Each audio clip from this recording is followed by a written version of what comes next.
What's up guys, it's Roman here from iUnboxOfficial, and today we're talking about the Galaxy Note 4, so let's get into it. So the Galaxy Note 3 has been out for a little while now, so there's been a ton of speculation about the upcoming Galaxy Note device, so in this case Galaxy Note 4. So let's go and take a look at everything you should expect about this upcoming device. So the release date is most likely in September of this year, so September 2014, in IFA in Berlin. It's like a tech conference, and that's when Samsung usually releases their Galaxy Note devices.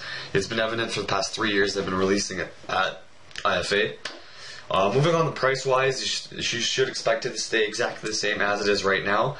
$799 unlocked in Canada, so the same thing as the Galaxy Note 3, or $299 on a 2-year term, which is relatively cheap for like a really expensive high-end device. $299 isn't that bad. It'll last you 2 years, pretty much. Moving on to the specs, there's been a couple different rumors about the screen size of the Galaxy Note 4. It's either going to be 5.6 to 5.7 inches, and or 5.8. There's been rumors that it's actually going to be smaller, so like the 5.6 version, because they wanted to incorporate this new like wraparound display. So instead of one side being like touchscreen, it's going to have like this side and two of the sides where the volume rockers are and the power button is. They're going to make those two sides touchscreen. It's just been kind of like a leak so far. It hasn't been really confirmed, but it sounds pretty cool. So like you can touch on the side, you can touch buttons instead of it being on the home screen.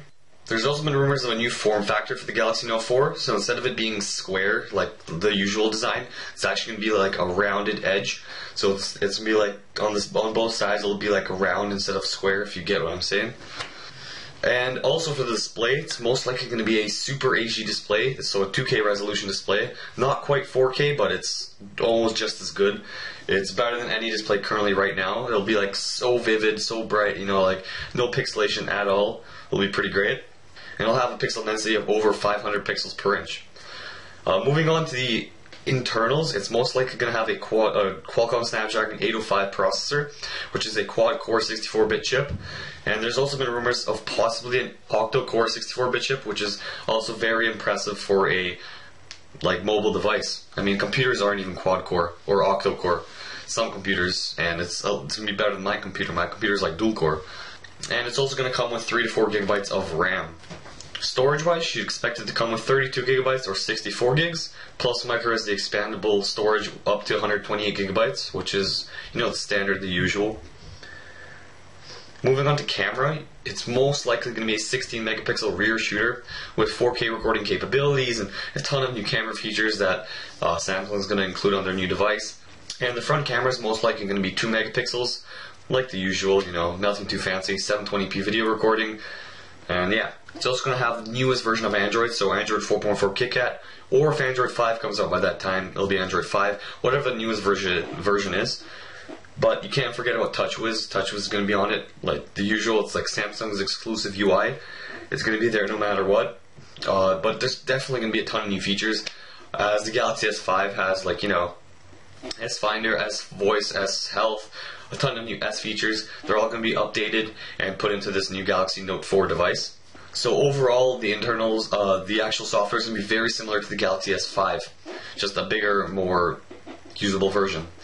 But of course, there's going to be S Pen, new improvements to the S Pen, like the S Pen hover feature, S Pen, you know, all this extra stuff. It's always good to have, you know, just in case. And finally, you're most likely going to have a fingerprint scanner, just like the S5. You're most likely going to have a heart rate sensor, just like the S5. And it's also going to be waterproof, like the S5. So overall, this phone is very, very similar to the Galaxy S5, just a bigger version of the Galaxy S5. It's going to be better display, faster specs, you know, new features to the S Pen. And yeah, that's pretty much it. There hasn't been a ton of leaks, but there's been some.